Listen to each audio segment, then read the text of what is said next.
What's one or two experiences you've had in the past 90 days that make all the stuff, all the effort, all the strive, everything that you do worth it? Like, why do all this stuff? To be financially free, to work, to grind, to save money, to trap, to make more money. Like what makes it, like what's something you looked at and was like, oh, this is why I do all this? I'm gonna give you a twofold answer.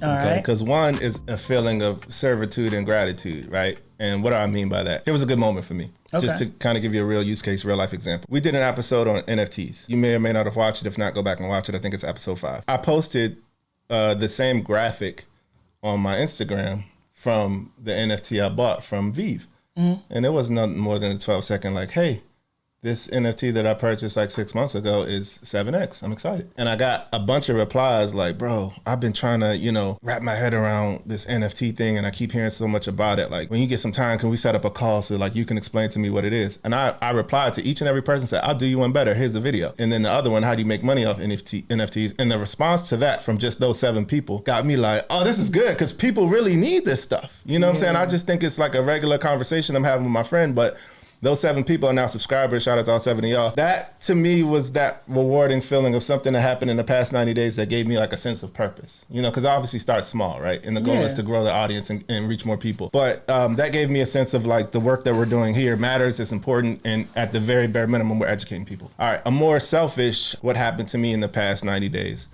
would probably be in relation to work stuff, work talk. When I say we, I'm on a team of about 14 people, but I'm the tech lead of one particular technology, right? We had to wrap our heads around a complex technical problem, and we had to hit a deadline, and we kind of had to pitch to the client when we're going to do it, how we're going to do it, and what the plan is, and who's going to work on it, right? We have a happy path, which if you're in the software world is like, this is the no error, everything goes perfect destination. And then the alternate path where, ain't looking good, we're going to have to resort to this. And we presented both.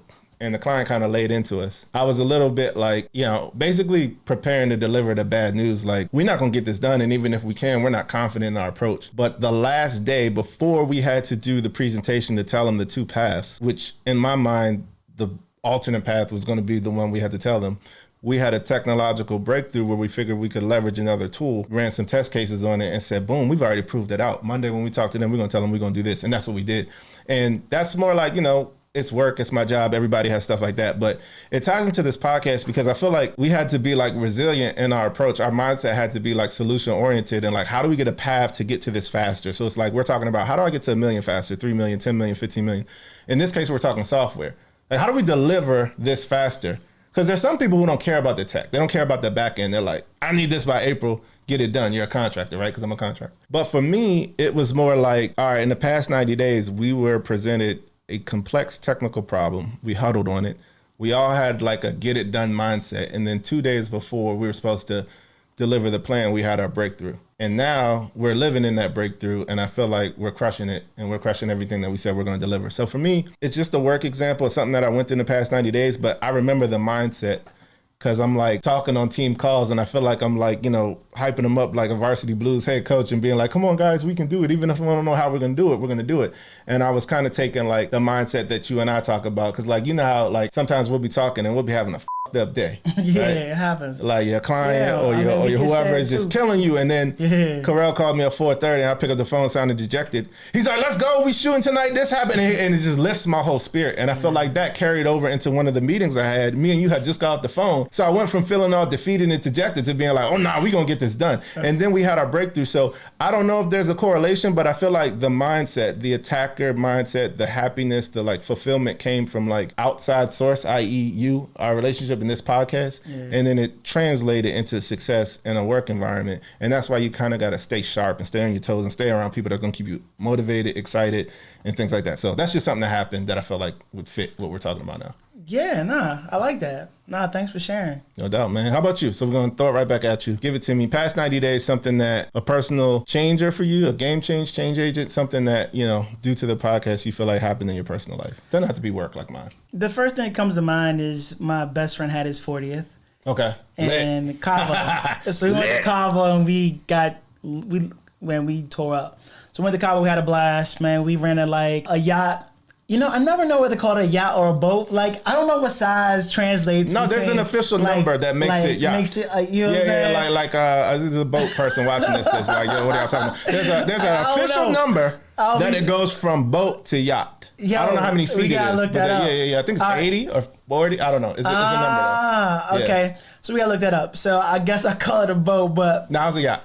Okay, it was a yacht. It wasn't a big yacht. It was a big enough. But we gotta get the big jump. But no, it was a good time. I was there, so I can chime in on this. But go ahead. It was just being able to spend that quality time. Like, we got a couple rooms. For sure.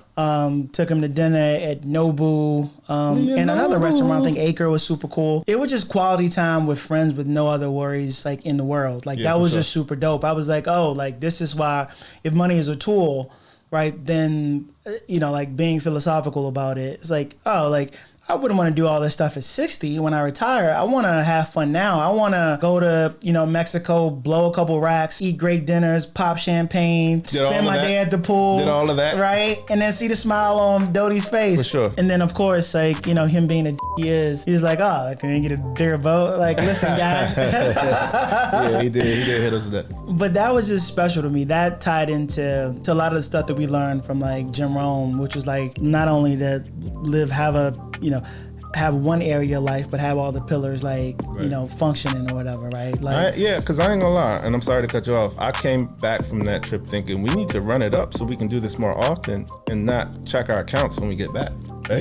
Yeah. Like, it should be something that, all of our investments and all the payouts we get should be able to do this and we still rise and do more. That's the lifestyle we want to create, right? Yeah.